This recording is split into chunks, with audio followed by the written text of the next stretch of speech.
पता नहीं था। हम अच्छा। बस वही तैयारी कर रहे थे, हम दिल्ली जा रहे शानदार। हमें तो उस युद्ध ने मेरी तो पूरी लाइफ बदल दी। कोई नहीं का युद्ध था, कारगिल में बहुत जोर शोर से युद्ध चल रहा था। तो हमसे उन्होंने मैसेज किया कि शारदा को बोला मैं ठीक ठाक हूँ, मेरे बच्चों का ध्यान रखना। तो 2 मिनट है, अगर मेरे को टाइम मिला तो मैं वापस कॉल करूँगा, नहीं तो उनको बोला मैं ठीक हूँ, बच्चों का ध्यान रखना और बच्चों को अपने साथ रखना। जी उनका 1 जुलाई 99 में सुबह 5 बजे वो जहाँ शहीद हो गए। नमस्कार साथियों, स्वागत है आपका द नेक्स्ट थॉट के एक और एपिसोड में। आज हमारे साथ है, उनको गेस्ट नहीं बोलूँगा, मैं उनको वीर नारी बोलूँगा, क्योंकि वो वीर नारी है, मार्टियर, शहीद हवलदार दिलेर सिंह भाऊ सर के, जो कि शहीद हुए थे कारगिल वॉर में। तो मैं हमेशा से चाहता था कि एक ऐसे इंसान के साथ बात करें, उनको अपने शो पे लाएं, जिससे हम लोग मोटिवेट हों, हमारा देश मोटिवेट हो, JNK मोटिवेट हो। तो ये मैम की यही स्टोरी है। उन्होंने अपने 8-9 साल की शादी के बाद अपने हस्बैंड को खो दिया, शहीद हो गए वो अपने देश के लिए।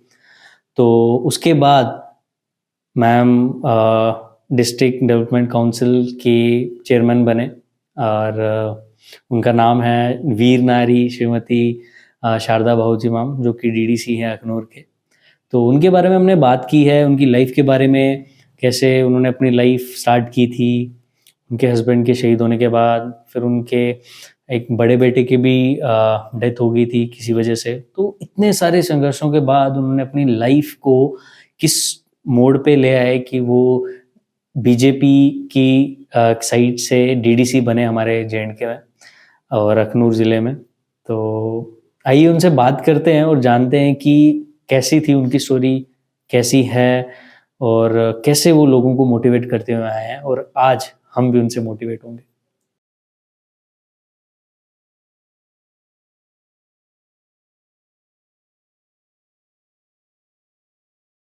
लेकिन हम thank you so much ma'am हमारे साथ पॉडकास्ट करने के लिए।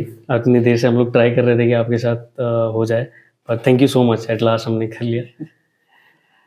तो मैम सबसे पहले मैं आप ही की लाइफ से स्टार्ट करूँगा कि आप कहाँ के हैं और आपके पेरेंट्स, आपके हस्बैंड कहाँ से, क्या हुआ, प्लीज़ थोड़ा सा बता दीजिए। मैं शम्भ सेक्टर मीरपुर सिद्धड़ के साथ एक गांव देहरी में पड़ता है, मैं वहाँ की हूँ। और मेरे पापा एक किसान थे, मैं किसान की बेटी हूँ। तो मेरी शादी एक इंडियन आर्मी, मेरे जो हस्बैंड थे आर्मी में थे, और शादी भी मेरी वहाँ ही हुई पलांबाला। आगे एक लास्ट गाँव है पलातन, और उसके आगे बॉर्डर है, 2 किलोमीटर आगे बॉर्डर होगा, वहाँ मेरी शादी हुई। तो सबसे खुशी और गर्व मुझे इस चीज़ का था कि मेरे पति देश की सेवा करते। तो मैम जैसे आपको, जैसे शादी वगैरह हुई, आपके हस्बैंड आर्मी में थे, तो सर कारगिल वॉर में हिस्सा लिया था उन्होंने। तो ये सवाल थोड़ा सा इमोशनल है, बट मैं इसलिए पूछना चाहूँगा कि बच्चों को पता चले कि एक आर्मी पर्सनल की लाइफ कैसी होती है। तो वहाँ पे जब वॉर में थे, आपको फ़ोन वगैरह या कुछ चिट्ठी वगैरह होती थी, या फिर बात कैसे होती थी अगर आपको करनी होती थी तो? पहले तो मैं आपको ये बताना चाहती हूँ कि मेरी शादी 1988 में हुई थी। तो उस वक़्त फ़ोन वगैरह तो कुछ भी नहीं थे, तो चिट्ठी से गुज़ारा करते थे। एक चिट्ठी आती थी तो 15 दिन वही चिट्ठी रिपीट करके हम पढ़ते थे, बार-बार वही चिट्ठी पढ़ते थे। तो 15 दिन के 20 दिन के बाद दूसरी चिट्ठी मिलती थी, क्योंकि गाँव में डाकिया बहुत कम आता था। तो सारा दिन हम काम करते थे ना, जब दोपहर का वक्त आता था तो हमें ऐसा लगता कि हम रेस्ट करें, लेकिन हम रेस्ट तो करते थे, ध्यान हमारा गेट की ओर होता था कि कब कोई आए। अगर साइकिल की घंटी बजी तो एकदम आगे जाके देखना डाकिया तो नहीं है।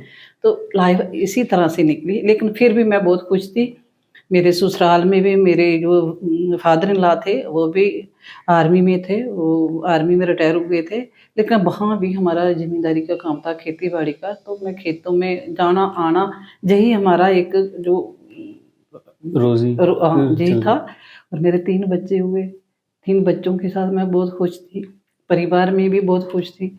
बस बच्चों की पढ़ाई, घर का काम करना, तो बस यही हमारा एक काम था। 99 में जब कारगिल में युद्ध हुआ तो मेरा 9 साल, साढ़े 9 साल हुआ था शादी को। मेरे पति सैटेम ग्लेशियर में थे। से अच्छे हुए। हाँ, तो जब कारगिल में युद्ध हुआ तो इनकी जो यूनिट मूव कर रही थी एडवांस पार्टी के साथ, जी दिल्ली में आए थे। अच्छा। हाँ, दिल्ली में आए थे। तो वहाँ इन्होंने मुझे फ़ोन किया, तो मैं अखनूर में ही रहती थी, बोलते मैं दिल्ली में आया हूँ, तो मैं आप लोगों को लेने आ रहा हूँ। तो बड़ा बेटा सेंटर स्कूल में अखनूर पढ़ता था, आप इनकी केवी टीसी आगे, अच्छा आप टीसी ले लेना। अच्छा तो बहुत खुशी थी। खुशी थी साथ जाना। तो छोटे वाला बेटा साथ में बैठा था, जी। 2.5-3 साल का था। इसको पता चला तो सबके साथ ऐसे डांस करता था। अब मैं पापा के पापा घर साथ। जा रहा हूँ। नहीं, पापा के साथ पापा नहीं, के पापा के घर जा रहा अच्छा। हूँ। हाँ, पहले पापा हमारे घर में आते थे, अब मैं पापा के घर में जा रहा हूँ, हम जा रहे हैं, हम चले जाएंगे। तो बहुत खुश थे, हम भी बहुत खुश थे। लेकिन जैसे ही उधर कारगिल में युद्ध शुरू हुआ, जो एडवांस पार्टी दिल्ली में थी और इनके पापा वॉलंटियर होके कारगिल में गए, चले गए, खुद ही हाँ, चूज किया उधर चले जाना। गए। लेकिन हमें कोई पता नहीं था। अच्छा। हम बस वही तैयारी कर रहे थे, हम दिल्ली जा रहे हैं। साथ जा रहे। तो उस युद्ध ने मेरी तो पूरी लाइफ बदल दी कि जो 99 का युद्ध था, कारगिल में बहुत जोर शोर से युद्ध चल रहा था। तो हमारे शम सेक्टर में उसी टाइम जहाँ भी बहुत भारी फायरिंग हो रही थी, जैसे कि आप सब जानते हैं उस वक्त। तो बॉर्डर क्षेत्र के जितने भी गांव थे ना, सबको उठा दिया गया था। लोग सब पीछे थे, कोई टेंटों में रह रहा था, कैंप वगैरह लगे थे। तो कोई अपने रिश्तेदारों के घर में रह रहा था, हम भी बस पीछे थे, तो वहाँ रह रहे थे। लेकिन जून की लास्ट में मुझे पता चला कि कारगिल में है। तो कारगिल में 25 तारीख जून की एक फ़ोन आता है। तो इनके पापा कॉल करते हैं, तो मेरे से बात नहीं हो पाती। अच्छा, उन्होंने कॉल किया था क्योंकि उस टाइम दिया था उन्होंने कि अपने अपने घरों में फ़ोन कर लो। तो मेरे से कॉल नहीं, हम उनके घर में रहते थे, तो उनसे बात हुई। तो उनसे उन्होंने मैसेज किया कि शारदा को बोला मैं ठीक ठाक हूँ, मेरे बच्चों का ध्यान रखना, बच्चों का ध्यान रखना, मैं ठीक हूँ। तो 2 मिनट है, अगर मेरे को टाइम मिला तो मैं वापस कॉल करूँगा, नहीं तो उनको बोला मैं ठीक हूँ, बच्चों का ध्यान रखना और बच्चों को अपने साथ रखना। यही उनका एक पॉइंट था। और उसी वक्त उन्होंने एक चिट्ठी भी लिखी मुझे। अच्छा। उसी वक्त जैसे कॉल की, उसी वक्त चिट्ठी लिखी कि इधर आप बहुत फिक्र में होंगी। तो मेरे ना बच्चे ने उसमें लिखा था, मेरे नन्हे मुन्ने फूलों का ध्यान रखना। मैं आज भी वो चिट्ठी रखी है। तो मैंने शायद इधर माहौल ख़राब है, तो पैसे की दिक्कत भी आ सकती है, तो आप आराम से रहना, तो भगवान शंकर पे भरोसा रखना, सब ठीक हो जाएगा। और उस चिट्ठी में कोई ज़्यादा नहीं, 8-10 लाइनें थी, तो जल्दी में तो चिट्ठी जो उन्होंने भेज दी। लेकिन हम बहुत चिंता में थे। एक तो घर भी नहीं था, दूसरा पति 1 जुलाई 99 में सुबह 5 बजे वो जहाँ शहीद हो गए, लेकिन हमें कोई पता नहीं था। 6 जुलाई को हमें पता चलता है, क्योंकि जब अखनूर 10 डिब्बे में पता चला कि उनका परिवार कहाँ रह रहा है, तो आर्मी वाले हमारे गांव में ढूंढ रहे थे, गांव में कोई था ही नहीं। तो 2 दिन लगे उनको ढूंढने में। तो फिर एक हमारे ही परिवार का उनसे मिले, उन्होंने बोला हाँ 6 जुलाई को रात को वो मेरे पास आते हैं। 5 दिन बाद, 5 दिन के बाद आते हैं। तो उससे पहले इसकी दादी दादा मेरे पास थे, तो मैं बहुत रो रही थी, ऐसा मन बहुत घबराया हुआ था। तो इनकी दादी बोलती ठीक है, मैं माँ हूँ ना, मैं आपको बता रही हूँ ना, वो ठीक है, आप खाना खाओ। मैं माँ नहीं, मुझे कुछ हो रहा है। लेकिन तब 5 दिन हो गए थे इनकी डेथ को। तो 6 जुलाई को रात के 3:30 बजे आर्मी वाले आते हैं। तो मुझे कोई नींद नहीं आ रही थी। तीनों बच्चे छोटे छोटे थे, एक ही चारपाई पे सोए थे, क्योंकि घर तो था ही घर नहीं, तो किसी के घर में रह रहे थे। तो जब वो आते हैं तो मैं देखा उनको, तो वो बोलते, मैंने बोला, मुझे ऐसा लगा कि पापा आए हैं, ऐसी वर्दी में थे तो 2 मिनट के लिए। तो जब उन्होंने देखा बच्चों, तो मेरे को बोलते, हाँ बहन जी आपने बात करनी है। मैंने बोला हाँ मुझे बात करवा दो। क्या है? बोलते ऐसी उनको चोट आई है तो सुबह बात करवाएंगे।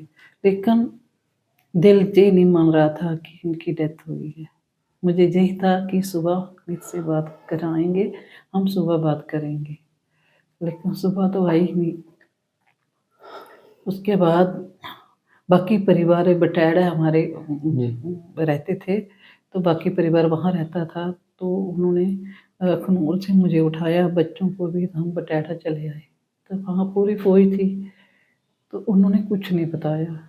7 तारीख को उनकी डेड बॉडी जब आई, डेड बॉडी आई तो ऐसे रोड में खड़ा कर दिया।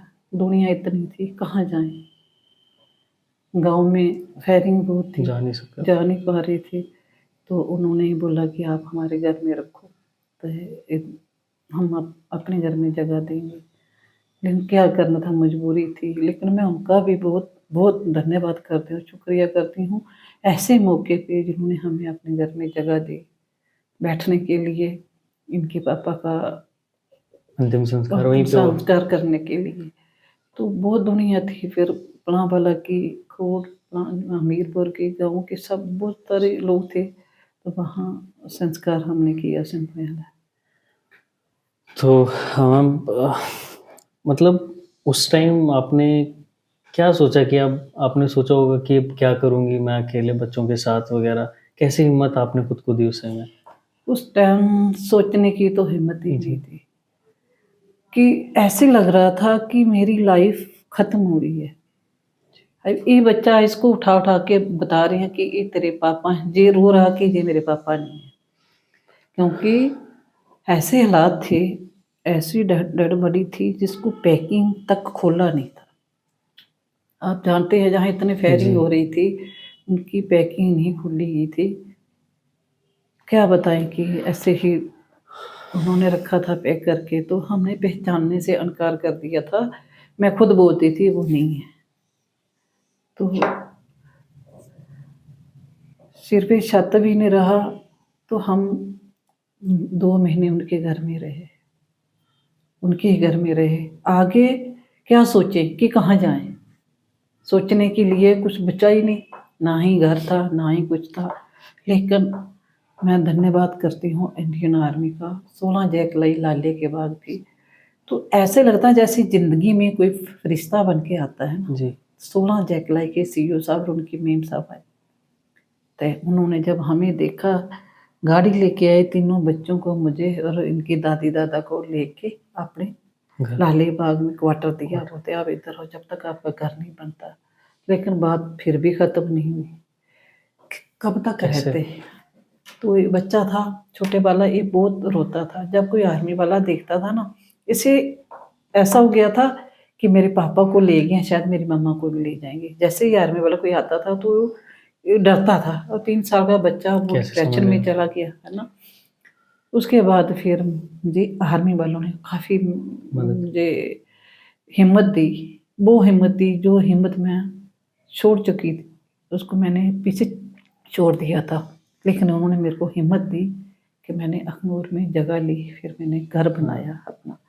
तो बच्चों की पढ़ाई खज्जल, पहले अखनूर में पढ़ते थे, फिर हम इधर दवाना में डाला। उसके बाद क्या करें, फिर मैंने इन बच्चों को आर्मी स्कूल ब्यास में डाला, दोनों बच्चों को। तो मैंने अखनूर में घर बनाया। मैं जब तक मेरा घर नहीं बनता तब बच्चे हॉस्टल में रहेंगे, और बड़े बेटे को मैंने अपने पास रखा। फिर मैंने घर बनाया। 2002 में मैंने ना गाड़ी सीखी। हाँ, पिछले टाइम हम लोग बात कर रहे थे आपसे, तो आपने मतलब मैंने सुना है या आपने बोला था पता नहीं कि आप अखनूर में पहले थे जिन्होंने आपने एक लेडी ने पहली बार ड्राइविंग सीखी थी। जब ऐसे था ना, मेरा पेट्रोल पंप था अपने वर्तमान में जी मैं रोज आना जाना होता, तो मुझे उस टाइम ना बसें बहुत कम कम थी, हो गए। तो जहाँ से सीट नहीं मिलती थी। हम्म, एक बार ऐसे मेरे साथ हादसा हुआ, तो मैं करके मैंने बोला मैंने नहीं जाना। तो मेरे ब्रदर इन लॉ थे हमारे साथ, उनके डबल रिश्ता था, मेरे फूफा जी लगते थे। अच्छा, मैंने उनको बोला मैंने नहीं जाना। बोलते क्या? मैं ऐसे रोना शुरू हो गई, क्योंकि गांव की लड़की थी, हाँ तो कुछ देखा भी नहीं था गांव में, बस वही खेती बाड़ी ही देखी थी, तो जम्मू तक जाना भी इतना नसीब नहीं होता था। तो उसने बोला कि तू गाड़ी सीख, तेरे को गाड़ी लेके देते हैं। तो मैंने बोला मैं गाड़ी सीखूं, जो कि मैंने हाथ में एक साइकिल वगैरह साइकिल तक नहीं पकड़ा। मैं गाड़ी सीख, लड़कियां तो जहाज चलाती है, उसने मेरे को ऐसे बोला बेटा लड़कियां तो जहाज चलाती हैं। तो मुझे ना हाथ टाइम याद हुआ, मैंने बोला नहीं मैं गाड़ी सीखूंगी। तो मेरे अंदर एक जुनून भी था, मैंने गाड़ी सीखी। मैंने 1 हफ्ता लगाया, दोबारा से गाड़ी घर लेके की, और पहली महिला थी अखनूर की जिसने गाड़ी सीखी। मुझे देख के फिर हमारा एक डीएसपी था, उनकी मिस ने भी सीखी। लेकिन जब मैं गाड़ी चलाती थी ना, जी तब मुझे देखती थी। एक बार मैं गांव में गई, तो ऐसे औरतें जा रही थी सिर में घास टोकरी उठा के, देखो एक औरत गाड़ी चला रही थी। तो मैंने उनकी तरफ देखा, तो कई बार मुझे ऐसा लगता था ना, अच्छा भी नहीं लगता था। थोड़ा कई बार मुझे ऐसा लगता था कि नहीं, जो मैं कर रही है देखेंगी कि देखेंगे। हमारी जो लड़कियां हैं लड़की वो किसी से कम कम नहीं नहीं थी। है। तो मैंने गाड़ी चलाना सीखी। तो फिर बच्चों को, छोटे बच्चे दोनों ब्यास में पढ़ते थे, अच्छा, तो मैंने ड्राइवर नहीं रखा। मैं अपने खुद ही बड़े रख- बेटे को साथ बैठाती थी ना, मैं ब्याह स्कूल वहां जाती थी। जब वहां जाती थी, तो पहले मैं इनसे फोन पे बात करती थी, तो इनकी डिमांड होती थी मेरे लिए ये ले पराठे बना के लाना, मेरे लिए मैगी बना के लाना, है ना। तो मैं सुबह उठना, फिर जी 2-2:30 बजे मैंने इनके लिए वो बनाना। मैंने 4 बजे इधर से निकलना, फिर ब्यास जाना, उधर बैठना। मेरे ब्रदर इन लॉ भी मेरे साथ जाते थे, बड़ा बेटा भी जाता था। तो फिर इनके साथ सारा दिन मैंने खेलना। जब मैंने आना ना, इसने मेरे ऐसे दुपट्टा पकड़ना, मम्मा मुझे लेके चलो, इसने रोना शुरू कर देना। फिर मैंने भी गाड़ी चलानी, और साथ मैंने रोते रोते जाना। तो संघर्ष किया, बहुत संघर्ष किया मैंने अपनी लाइफ में। तो ये तो होता ही है, जब पति सिर पे ना रहा तो औरत के लिए बहुत कुछ कि होता है। मैम जैसे अ, हिम्मत बहुत बड़ी चीज़ है खुद को, मतलब हम लोग बोलते हैं कि यार आजकल क्या ट्रेंड चल पड़ा है कि मोटिवेशन सुन लो, मोटिवेशनल रील सुन लो, मोटिवेशनल गाने सुन लो वगैरह। उस टाइम तो ये शायद ही चीज़ें होती थी, अपनी लाइफ इतनी स्ट्रगलिंग होगी आपकी। तो आप ऐसा क्या खुद को मतलब समझाते थे या बोलते थे कि मेरे को करना है? मोस्टली आप बच्चों के लिए करते होंगे, लेकिन ऐसा क्या था कि मतलब आपको लगा कि नहीं यार मेरे को। देखिए, जब मैंने गाड़ी चलाना सीखी ना, हमारे जी साथ एक बुजुर्ग थी, मैं दादी बोलती थी उसे, जी उसकी पेंशन नहीं लगी थी। अच्छा तो आर्मी में जॉब की थी बाबा जी ने 2 जॉबें की थी, एक ही लेते थे, एक की नहीं लगी थी। तो मैं जिला सैनिक बोर्ड गई, तो वहाँ कर्नल साहब बहुत अच्छे थे। उसने बोला शारदा जी आप वो काम करो दूसरों के लिए, जैसे दूसरों बाकी वाले आपको देखेंगे क्या। तो मैंने ना पेंशन की जो लगवाना चाहिए। लगवाना, तो उनको साथ में बैठाना, और अपने ही पर्स में चाय भी पिलानी। तो अच्छा गाड़ी चला के फिर जिला सैनिक बोर्ड, अब तो अखनूर में है, उस टाइम जम्मू में होता था, अम्फला अम्फला में अम्फला होता था, वहां जाना, उनकी पेंशन। मेरे को ऐसे शौक हो गया कि मैं ये वाला काम करूं। वो दूसरी, मेरे पापा जी थे ना, वो भी कराई नहीं थी, मैं बड़े वो थे अच्छा है ना, तो वो भी था। अच्छा, फिर मैं वो करती थी, क्योंकि फिर मेरा ये ऐसा लगता कि दूसरों की, खासकर बेटियों के लिए ना, मैंने बेटियों के लिए देखा था कि शादी कर देते थे, फिर ससुराल में बहुत सारी दिक्कतें आती थी, जी परेशानी आती जी थी, चाहे लड़की कितने भी समझदार हो ना, दहेज के प्रति कई इशू बन जाते थे, खाना नहीं अच्छा बनाया, ये चीजें ना। मेरे को स्टार्टिंग में लड़कियों के साथ बहुत प्रेम था, लेकिन भगवान ने मुझे वो मौका नहीं दिया, घर में बेटी नहीं दी मेरी, तो मुझे बहुत था। तो 2000 मैं वो वाला काम करती थी। फिर उसके बाद भारतीय जनता पार्टी के साथ ना बड़ा स्नेह था। क्यों था? कि जब उस वक्त भाजपा की सरकार थी, तो पहले जो फौज में किसी की डेथ हो जाती थी ना, जी तो उसको डेड बॉडी घर में नहीं आती थी। तो अच्छा वाजपेयी सरकार एक ऐसी थी, पहली बार ऐसा हुआ चाहे कैसे भी। बहुत सारे जो हमारे जवान शहीद हुए थे ना, उनको ऐसे चुन चुन के ना उनकी पैकिंग की थी, लेकिन उन्होंने घर भेजे। और उनकी जो धर्म पत्नी थी, उनकी जो वीर नारी थी, उनको इज्जत मान सम्मान दिया, एक वीर नारी का शब्द नाम दिया। जैसे कि हमारे गांव में आज भी कोई लड़की विधवा हो जाती है तो उसको ना विडो बोलते हैं, चाहे विधवा होगी है, इस अशुभ होती है जी, है ना। तो एक वही थे, उन्होंने एक बार भाषण में भी कहा था, जो देश के लिए अपने प्राण की होती देते हैं, जो उनकी पत्नी हैं, वो विधवा नहीं होती है, वो हमेशा के लिए अमर हो जाते हैं। वो एक ऐसी वीर नारी होती है। अगर किसी के शहर में, पड़ोस में कहीं भी एक वीर नारी का घर हो तो वो घर पवित्र होता है। लेकिन कहाँ इतना लोग समझते हैं, लेकिन उनका यही था। और हम, मेरा भी बस यही था कि एक ऐसी सरकार होनी चाहिए कि मेरे पति जैसे देश के लिए उन्होंने अपना आप दे दिया, लेकिन देश हित की बात करे। तो मैं राजनीति में आई, मैं पार्टी तो में। अटल बिहारी वाजपेयी जी थे, है ना? हाँ, अटल बिहारी वाजपेयी थे। तो उन्होंने बहुत अच्छा किया, थोड़ी देर ही रहे, फिर उसके बाद दूसरी सरकारें, फिर भी कोई वीर नारियों का किसी ने नाम नहीं लिया। देखो आज मोदी सरकार है, तो जितने भी शहीद हुए हैं जी, उनकी जगह बनवाई है अपने अपने पंचायतों में, और जहाँ भी हुए हैं तो उन्होंने बहुत अच्छा। और ताकि जो आने वाला हमारा यूथ है ना, उनको पता चले कि एक देश के लिए जो शहीद होता है उनकी क्या अहमियत क्या होती है। लोग जाने तो सही, लोग जाने तो सही ना।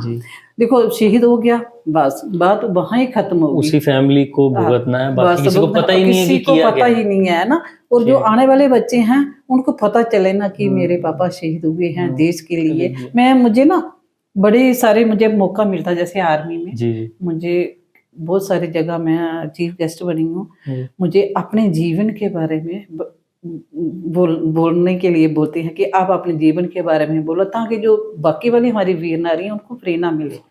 तो मैं हमेशा यही बोलती हूँ कि पति हमारे शहीद हुए हैं तो जो भी आता है ना, सिर्फ हाथ रखता है, अब क्या करना, छोटा सा बच्चा है, इसका बाप नहीं रहा, कैसे जिंदगी निकलेगी, अब विधवा हो गई है, छोटी उम्र है, कैसे निकलेगी।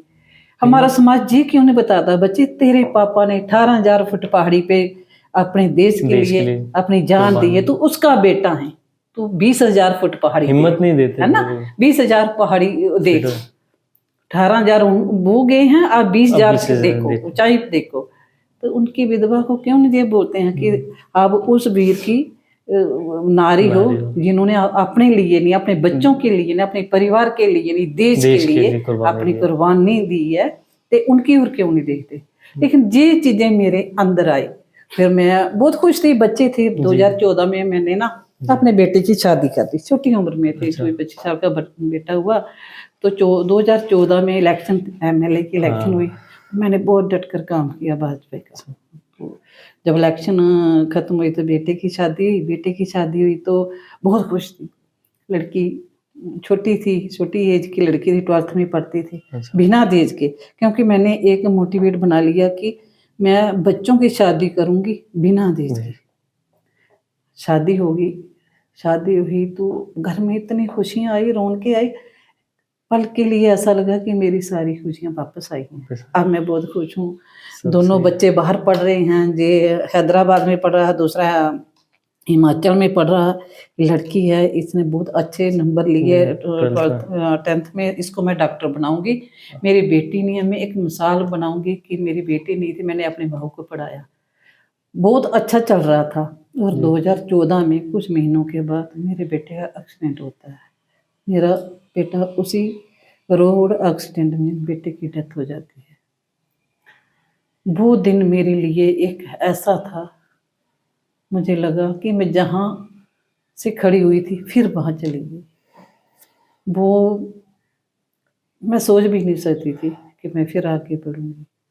लेकिन जब मैंने अपनी बहू की ओर देखा, वो इतनी रो रही है, चिल्ला रही है, तो मैं भी रो रही हूँ। समाज में ये तो होता है, जब कोई लड़की विधवा हो जाती है, उसका मंगलसूत्र, उसकी चूड़ी, उसकी बिंदी ये उतारने को शुरू हो जाता है।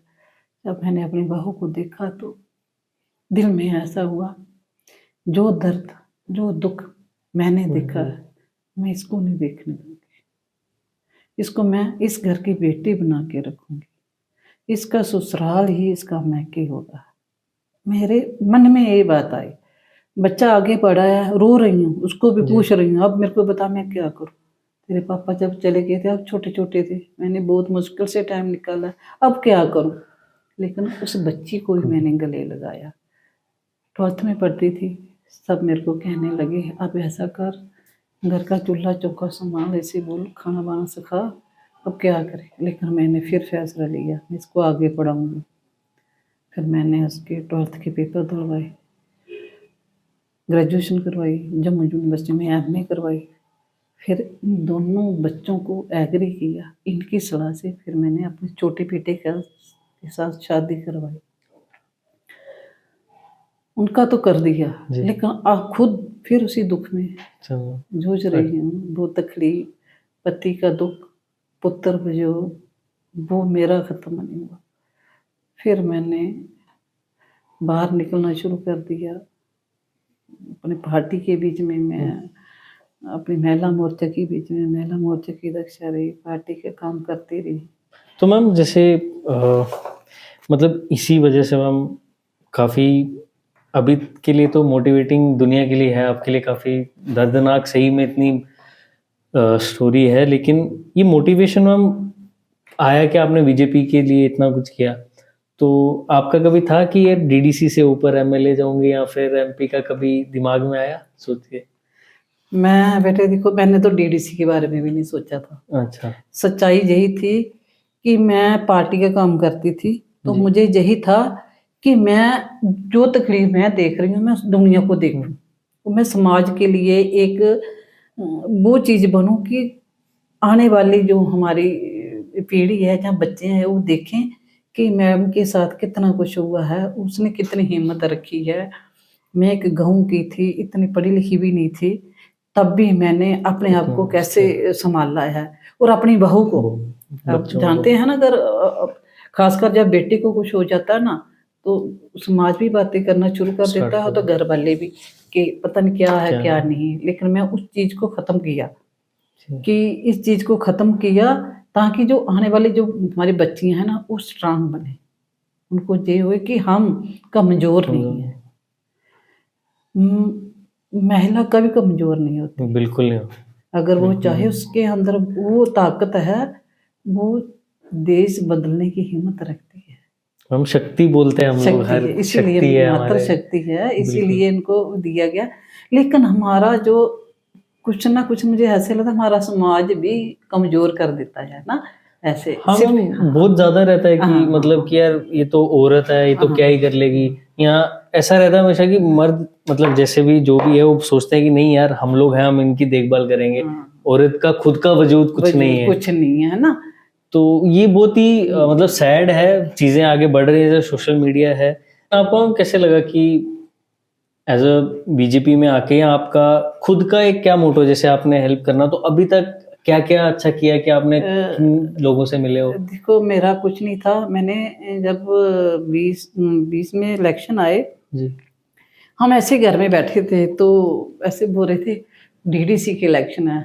तो बच्चे भी थे, तो मेरी एक फ्रेंड का फ़ोन आया, DDC के इलेक्शन है, आपने अपना नाम दिया। तो बच्चे ये भी था, बड़े बच्चे था, तो मैंने बोला मैंने नहीं दिया। तो मेरे को बोलने लगा आपको कौन टिकट देगा बच्चे मेरे को कहने लगे आपको कौन टिकट देगा। मैं क्यों, बहुत सिफारिशें चलती है। मैंने बोला बीजेपी में कोई सिफारिश नहीं चलती। तो बोलते, मैं क्या अच्छा ये बात है। तो मैंने ना इलेक्शन के बारे में सोचा भी नहीं था, क्योंकि इलेक्शन होती है परिवार में, जैसे मेरे हस्बैंड होते, बच्चे छोटे थे, मैं ससुराल पलां वाला है, मायका हमीरपुर सिद्धर देवी में है, मैं अखनूर में रहती हूँ, तो ऐसा कभी मन में आया भी नहीं था। तो ऐसे ही मैंने ना अपने MLA साहब थे, मैंने उनको फ़ोन किया, मैं मेरा भी नाम लिख लेना होता, लिख दे। उसके बाद हमारा जो संगठन था, बहुत ज़्यादा डिस्कस होती है, जैसे कोई चीज़ देनी होती है, टिकट देनी होती है, बड़ा सोच समझ के। और मेरा इधर वोट भी नहीं था, क्योंकि रिजर्व अखनूर में हुई, तो मैं शंभ की रहने वाली थी, मेरा इधर वोट भी नहीं था। तो वो संगठन का फैसला था, इन्होंने मुझे टिकट दी। लेकिन मैं इसके बारे में मैं कभी सोच भी नहीं सकती कि मुझे टिकट मिलेगी। लेकिन संगठन ने एक अच्छा फैसला लिया, उन्होंने बोला कि हमारे देश की वीर नारी, हमारी वीर नारी पार्टी के साथ जुड़ी है, तो हम इनको टिकट दें। तो मैं कहीं गई थी, जब मुझे पता चला तो मैंने बोला, ऐसे किसी ने मजाक किया, तो मैंने फेसबुक खोली तो मेरे बीच में फोटो देखे, तो मैंने बड़े बेटे को फ़ोन किया, बोला किसी ने मजाक किया। तो मजाक में और पार्टी ने अच्छा मुझे उस योग्य समझा कि मैं 5 साल मेरे पूरे हुए हैं। 5 साल में जितना हो सकता था मैंने इतना किया, क्योंकि पूरे लोगों का काम तो पूरा खत्म हो नहीं सकता, है ना, सब तो कुछ हो सकते हैं, एक टेन्योर में तो मुश्किल है, मुश्किल है। तो पहली बार हमारा 3 टायर सिस्टम जैसे हमारे जम्मू कश्मीर में आया, पहले तो पता नहीं था ना कि डीडीसी होती क्या है ना। तो सरपंच थे, पंच थे, बीडीसी की इलेक्शन हुई, तो डीडीसी का तो इतना पता भी नहीं था। लेकिन 5 साल जो मुझे मौका मिला, मैं जनता के बीच में गई, काम हो चाहे ना हो, लेकिन अपना बोल बाल अच्छा रखा, लोगों का बहुत प्यार भी मिला, तो काम तो खत्म होते ही नहीं है। तो मैम जैसे अब बीजेपी में हम बात कर रहे हैं, हमारे स्टेट का भी चल रहा है, मतलब जब एक तो नेशनल पार्टी है ये बीजेपी, तो उनका, आप उनके संगठनों में बैठते हो, उनका क्या मुद्दा है जेएंडके को लेके, मतलब क्या राय रखते हैं जेएंडके के यूथ को लेके या लोगों को लेके या स्टेट को लेके? देखो, ये हाईकमान का फैसला है, वो करेगी, जो होगा वही करेगी, है ना, ये उनका फैसला है। तो वो सब सीनियर लीडर हैं, उनका जो होगा वो, मतलब वो लोग जैसे आपके साथ बैठते हैं तो मतलब आपकी भी राय मांगते होंगे कि स्टेट में, क्योंकि हाई कमांड दिल्ली में है, यहाँ के जो लोग हैं, जो भी हमारे अपोजिशन पार्टी के लीडर हैं, तो मतलब एक होता है ना कि एक आइडिया होता है कि यार जेएंडके को हम लोग ये 2019 से 370 हटने के बाद ये सब सोच रहे, या ठीक है बीजेपी नहीं तो आपका एक बीजेपी को ज्वाइन करने का जो नजरिया था कि मैंने ये करना वो करना, कितने हद तक वो सही था और कितना सही किया, और आप अगर अगली इलेक्शन में खड़े होते हो या कहीं जीतते हो या जैसा भी है, तो आप क्या और करने की कोशिश करोगे? देखिए, आके तो ये बात तो मैंने पहले ही बोला था, जब मैं डीडीसी के इलेक्शन, तब भी मैंने कुछ नहीं सोचा था, और आज भी मैंने आगे के लिए कुछ नहीं सोचा था। लेकिन ये है कि कुछ जो भी है एक जनता का हित में आना चाहिए। जनता की बहुत सारी डिमांड होती है, उनको पूरा होनी चाहिए, और जम्मू कश्मीर को भी अच्छा बनाना चाहिए, क्योंकि जम्मू कश्मीर के लिए भी अच्छी सोच होनी चाहिए। तो मुझे लगता नहीं है माननीय प्रधानमंत्री जी पूरे देश के लिए अच्छा सोचते हैं, है ना। नहीं बिल्कुल, वो तो मतलब जेएंडके के लिए भी अच्छा ही कर रहे हैं और स्टेट के लिए भी अच्छा ही करेंगे, अच्छा ही होगा। तो मैम आजकल जैसे बच्चे हैं, हम जब बैठे हुए थे लास्ट टाइम ये भी बात कर रहे थे कि बच्चे आजकल 10th के मार्क्स कम आए, 8th के मार्क्स कम आए, यार कोई बच्चा घर से भाग गया, कोई सुसाइड करने की कोशिश कर रहा है, किसी ने सुसाइड कर दिया, 10वीं 12वीं ग्रेजुएशन, मतलब ये लोग बच्चे इतने या तो कमज़ोर हो गए हैं या इनको कभी किसी ने बोला नहीं कि हर चीज़ लाइफ का पार्ट है, इतना सीरियस नहीं लेना। तो उन बच्चों को आप क्या कहना चाहोगे, या कैसे उनको उनके घर वाले, या कुछ लोग बोलते हैं कि उनके घर वालों की भी गलती है, आप इतना डांट देते हो, इतना स्ट्रिक्ट रहते हो, या कुछ बोलते हैं बिल्कुल हाथ से निकल गया बच्चा, ऐसी बात है, तो उनको क्या बोलना चाहोगे पेरेंट्स को या उन बच्चों को जो अभी 21-22 साल के हैं या 18-19 साल के हैं, कि भाई इतनी जल्दी हिम्मत नहीं हारते? देखिए, इसमें मैं एक जगह में मैं अपनी बात करूँ तो मैं भी एक जगह पे मैं थोड़ा गलत हुई थी। जो माँ-बाप होते हैं ना, हमेशा बच्चों को यही बोलते हैं कि मार्क्स अच्छे होने चाहिए, हाई 100 में 100%, 99 में होने चाहिए। लेकिन उसके अलावा और भी बहुत सारी चीज़ें होती हैं। मैं अपनी बात करूँ, मेरा इससे जो बड़ा बेटा था, वो पढ़ाई में बहुत कमज़ोर था, लेकिन खेल-कूद में बहुत आगे था। तो सोच वही थी गाँव वाली कि 4 जब लेडीज़ बैठती थी, मेरे बच्चे ने ना इतने परसेंट नंबर लिए, मेरे बच्चे के ज़्यादा होने चाहिए, मेरे बच्चे ने इतने परसेंट नंबर लिए, तो मेरी भी वही थी। अच्छा, बच्चा मेरा कोई भी खेल में जाता था, कराटे में, उसमें उन्होंने जीता, किया, स्पोर्ट में, हर एक चीज़ में वो नंबर 1 था, लेकिन मैंने वहाँ से खींच लिया उसको, तो पढ़ाई का नंबर ही होने चाहिए। तो मैं उस जगह में बहुत गलत थी। आज मुझे फील हो रहा कि मैंने गलत किया, अगर ये चले जाता तो कई जगह इसकी अच्छा जो इसकी अच्छी ग्रोथ होनी थी, लेकिन मैंने क्या देखा, पढ़ाई इसके नंबर कम आ रहे हैं, समाज जो है ना। क्योंकि समाज के लिए जब चार हम औरतें बैठती हैं ना, तो देखो मेरे बच्चे ने इतने परसेंट नंबर लिए, तो मैं ये मैसेज देना चाहती हूँ कि बच्चा देखो किस लाइन में जा रहा है। जी। अगर वो पढ़ाई में अच्छा है, ठीक है, उसको पढ़ाई में जाने दो। अगर वो खेल कूद में आज देखो हमारे बच्चे कहाँ मेडल जीत के आ रहे हैं, रणजी जीत है गया, ना? आज देखा था ना हमारे हाँ, तो कितने अच्छे मेडल जीत के आ रहे हैं। लेकिन हम एक ही तरफ देते हैं और बच्चे को मजबूर, आपके कम नंबर आए हैं, और बच्चों के अंदर भी वो सहनशीलता नहीं रही। पहले ऐसा होता था, हमारे भी बच्चे आर्मी में कर्नल है, कमांडर है, जनरल है, सब कुछ है। हमारा एक हमारे साथी था, वो जनरल बना है, हमारे भी गांव का ही था। लेकिन पहले जो होता था बच्चा ओपन होता था, आज अपने ही रूम में बच्चा अकेले है, हमारे पास टाइम नहीं है बच्चे को देखने के लिए। हम 1 मिनट में उनको फोन दे देते हैं, चल जी, क्योंकि उसे अंदर बैठाने के लिए।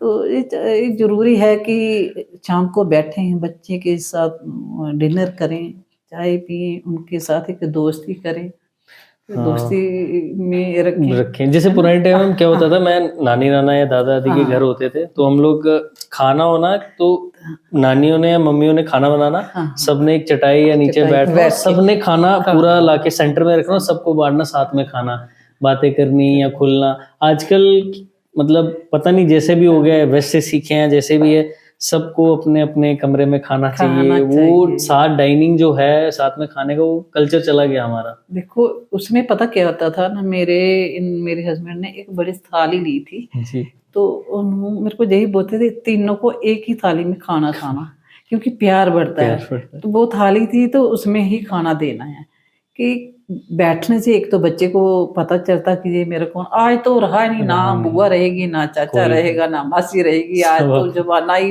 है ना। लेकिन नहीं, बच्चों को अपने रिश्ते की पहचान भी होनी चाहिए, और बुआ भी होनी चाहिए, तो मासी भी होनी चाहिए, तो चाचा भी होना चाहिए। तो ये रिश्ते हैं, ये रिश्ते बड़े प्यारे होते हैं और परिवार को बढ़ाते भी हैं, तो खुशियाँ भी।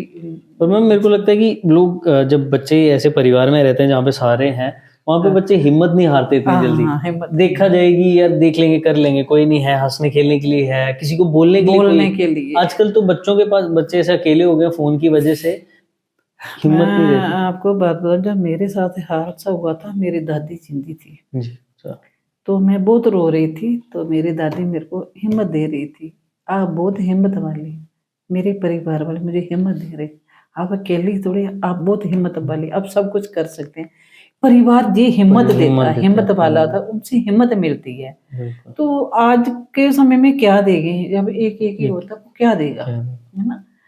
तो परिवार के साथ बहुत सारी चीज़ों का पता भी चलता है, हिम्मत भी, अकेलापन नहीं। आज बच्चे, मैं खुद कई जगह मैं जाती हूँ तो मैं सबको यही बोलती हूँ कि हिम्मत करनी चाहिए।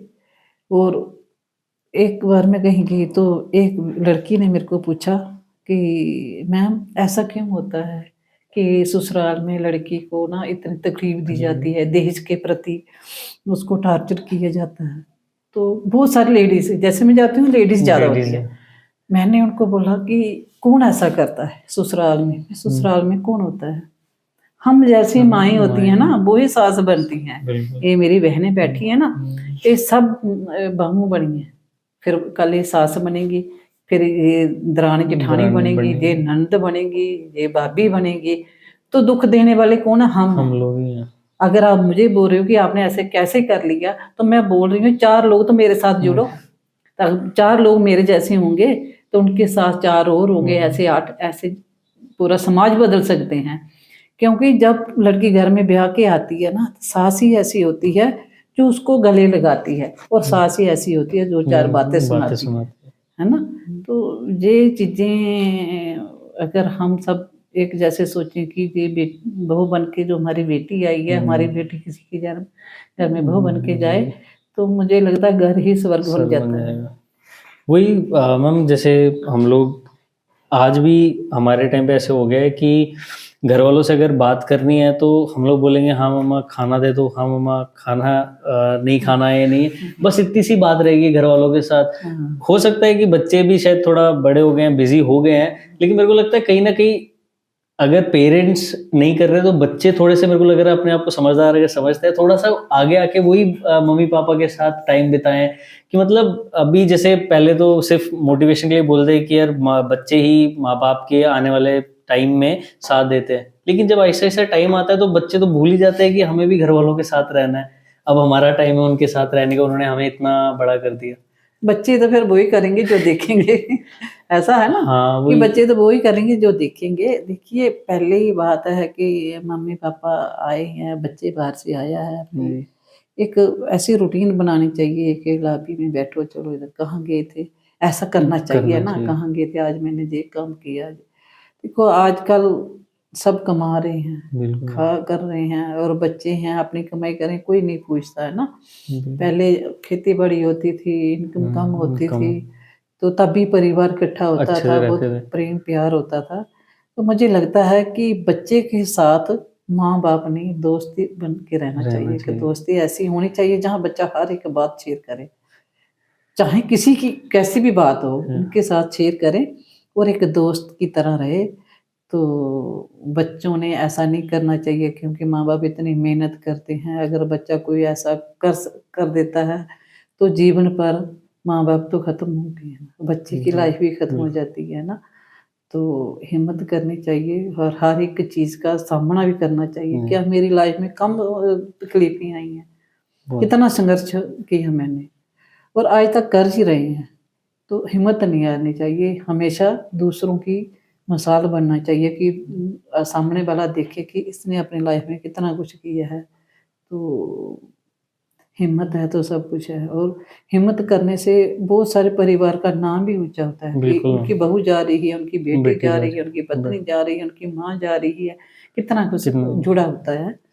तो हम एक लास्ट दो सवाल हैं कि पहला सवाल, आप जो आजकल के बच्चे हैं, चाहे जो भी आपको देखता है या जो भी लड़की है लड़का है या पेरेंट्स हैं, उन सबको एक बेहतर एडवाइस कैसे दे सकते हो कि उनकी ज़िंदगी में थोड़ा सा चेंज आए या फिर थोड़ा समझ आए, या फिर क्या एडवाइस देना चाहोगे आप उनको? मैं तो एक उनके मदर और फादर को ये ज़रूर बोलूँगी, बच्चा है उनकी तरफ ध्यान ज़रूर दें कि बच्चा क्या कर रहा है ना। बच्चा बाहर से आया है, तो पहली बात ये है कि अगर बच्चे के मन में कोई ऐसी बात है ना, तो माँ को पता चल ही जाता है, क्योंकि माँ अपने बच्चे की चलने से, उसकी नज़रों से, उसके फेस को समझती है। तो इस चीज़ को कभी भी वो नहीं रखना कि पर्दा नहीं रखना चाहिए, कि कई बार माएँ छुपाती हैं ना बच्चे की गलती, और बच्चे की इतनी सी गलती ना बच्चे की जानलेवा बन सकती है। हम कई बार सोचते हैं कि हम अगर किसी को बताएं कि हमारी बदनामी हो जाएगी, है ना, बेइज्जती हो जाएगी, बदनामी हो जाएगी, वो चीज़ नहीं करनी चाहिए। अगर बच्चा हमारा लग रहा है कि कुछ गलत साइड जा रहा है, उसका प्रॉपर साथ दो, तो उनके साथ चलो, हाँ बच्चे बता मेरे को क्या बात है क्या नहीं है। दूसरी बात यह है कि जैसे बच्चा अपने कमरे में है, तो हम बोलते हैं हमारा बच्चा अपने कमरे में अंदर है, ठीक है, सेफ है, जैसा भी है ठीक है, उसके पास फ़ोन है।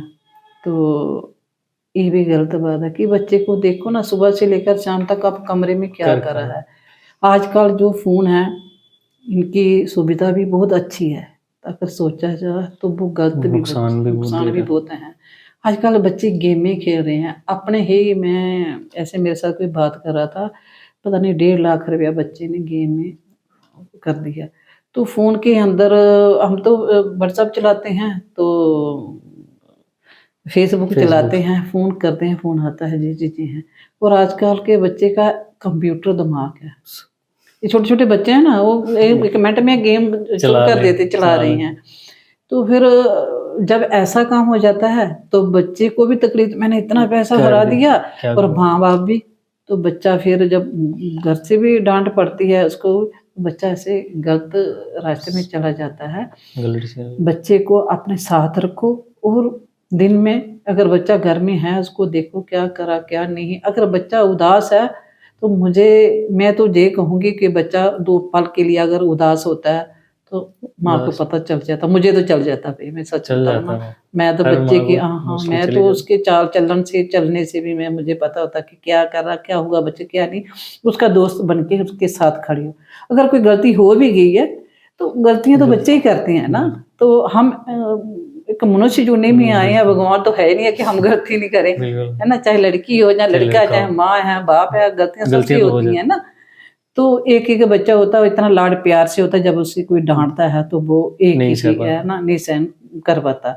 क्योंकि पहले बच्चे परिवार होता था, बच्चे देखते उसको, चाचा डांटता है, डाँटता ताया है, डांटता है। सारे डाँटते थे। आजकल बच्चे माँ बाप ही नहीं डांटते।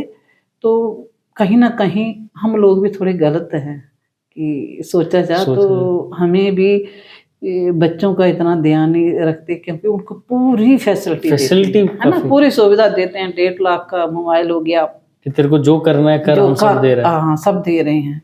तो ऐसा नहीं है, पैसे से जो बच्चे को वो संस्कार नहीं मिलते, संस्कार नहीं खरीदे संस्कार जाते नहीं हैं। मिलते हैं जो हम खुद दे तो सकते हैं। उनके पास बैठो, कहीं जाना है, चलो आज लेके चलते हैं, हम बाहर आज डिनर पे चलते हैं, लंच पे जाते हैं। 1 हफ्ते में, 15 दिन, महीने में जरूर अपने बच्चे के साथ बैठें, उनकी दिल की बात बाहर निकालें। अगर हम बच्चे के साथ दोस्त बन जाए ना, बच्चे ना अपनी लाइफ में हर के बात हर शेयर करते हैं, करते हैं, करते हैं, करते हैं। मेरे तो करते हैं, मेरे तो करते हैं, हम भी करते करते हैं घर हैं। वालों के साथ। और अगर नहीं भी करते हैं तो तब भी हम ऐसी बातें करते हैं थोड़ी कि देर उनको बाद पता निकल आता निकल है, आती है, समझ आता करते है। हैं। कि बच्चे की सबसे अच्छी दोस्त उसकी माँ होती है, तो अपनी माँ के साथ बहुत शेयर। और लड़कियों की सबसे अच्छा दोस्त उसका पापा होता है। पापा, वो लड़की हर एक अपने पापा के साथ शेयर करती है। तो हम अपने बच्चों के साथ ज़्यादा से ज़्यादा टाइम गुजारें, और बच्चों को अपने एक दोस्ती की तरह रखें। क्योंकि बहुत दुख होता है, छोटे छोटे बच्चे जब चले जाते हैं, 20 साल का, 22 साल का, कितना कुछ हो रहा। तो नहीं मैम, बच्चे पेरेंट्स सब एक दूसरे के साथ ही बात करते रहे तो करते अच्छा ही रहे रहता। नहीं तो आजकल पेरेंट्स थोड़े से बच्चे के लिए करना स्टार्ट कर देते हैं कि यार हम बच्चे के लिए ये कर रहे हैं, ये कर रहे हैं, लेकिन बच्चे पे ध्यान देना कम कर दिया है पेरेंट्स ने। बड़ी बड़ी कोठियां बना ली, कोठियाँ बना लेते बड़ी हैं, बड़ी गाड़ियां घर में रख ली, बड़े नौकरियां, बड़े फोन दे दिए, पैसे की पैसे कमा रहे गड्डियां हैं उनको बच्चों दे के दी, लिए। चलो ये लो। नहीं, बच्चे की खुशी उसके परिवार, उसके माँ बाप होते हैं। तो अगर ये चीजें ज्यादा मुश्किल भी नहीं है, अगर हम स्टार्टिंग में शुरू करें ना, तो बच्चा एक ऐसा होता है, उसको जो हम सिखाएंगे वही सीखेगा। हम पैसे कमाने से तो ज्यादा मुश्किल नहीं है हाँ बच्चों वही, को हाँ। अच्छे संस्कार देना। और पैसे किसके लिए कमा रहे हैं? बच्चे के बच्चे लिए। के लिए वो बच्चा ही आगे जाके 18 साल की एज में, अब बच्चा अगर कुछ गलत करता है तो वो क्या किसके फायदा। लिए है ना, किसके लिए? 2 वक्त की रोटी खानी है बस, बच्चा है तो सब कुछ है। तो मैम हमें भी एक आशीर्वाद दे दीजिए, और हमारे लिए भी कोई भी एक सजेशन, एडवाइस, कुछ भी तो। देखिए, मैं बेटे पहले तो मैं आपको ये ज़रूर कहूँगी, हमेशा सुबह उठ के अपनी माँ पापा का आशीर्वाद लेना चाहिए, उनके चरण स्पर्श करने चाहिए, उनके पास बैठना चाहिए कि मम्मा आज का दिन जो हमारा एक जो बच्चे का एक भगवान होता है, गुरु होता है, उनकी माँ होती है, उनका पापा होता है। तो जब माँ बाप का आशीर्वाद मिल जाए तो भगवान उसमें साक्षात दर्शन देते हैं। तो हमेशा बड़ों की इज्जत मान सम्मान करना चाहिए। जो बच्चे संस्कारी होते हैं वो आगे जाकर आगे ही बढ़ते हैं, और मेरा भी आशीर्वाद यही है कि आप बहुत ऊंचाई को छुओ, और हमेशा इसी तरह हर एक मन की बात जो सबके करें, पूछें, और हर एक की स्टोरी इसी तरह आगे बढ़ाएं, ताकि वो लोग भी देखें कि अगर एक बंदा इतना जीवन में संघर्ष कर सकता है, क्या चलो हम भी देखें, हम भी करें, कि अपने घर का मोल चेंज करें, बहू बेटियों की इज्जत मान सम्मान करें, हैं बच्चे बड़ों का इज्जत मान सम्मान करें। परिवार में खुशियाँ हो तो सब कुछ है, पैसा है तो शांति नहीं है तो कुछ भी नहीं है। तो thank you so much ma'am, thank you so much, thank you so much हमारे यहाँ अंत तक बने रहने के लिए इस वीडियो के। तो अगर आपको ये वीडियो थोड़ी भी मोटिवेशनल लगी है, आपकी लाइफ के टर्न अराउंड की ये कहानी होने वाली है, तो प्लीज़ इसे शेयर कीजिए ऐसे इंसान के साथ जो आपको लगता है कि उसको ये कहानी सुनने की ज़रूरत है। और आपको एक और काम करना है, आपको नीचे कमेंट करना है कि आपको ये एपिसोड कैसा लगा, और आपको अगर कुछ सजेशंस देनी है तो प्लीज़ कमेंट बिलो। और अगर आपको लगता है कि हम किसी और गेस्ट को लेके आ सकते हैं जो ऐसे ही मोटिवेशनल हो, या किस किस को लेके आ सकते हैं, प्लीज़ हमें फिर से कमेंट कीजिए और हमें बताइए कैसा लगा। और अगर आपको हमसे बात करनी है तो हमारे इंस्टा हैंडल पे आप हमसे बात कर सकते हैं। And thank you so much. जय हिंद।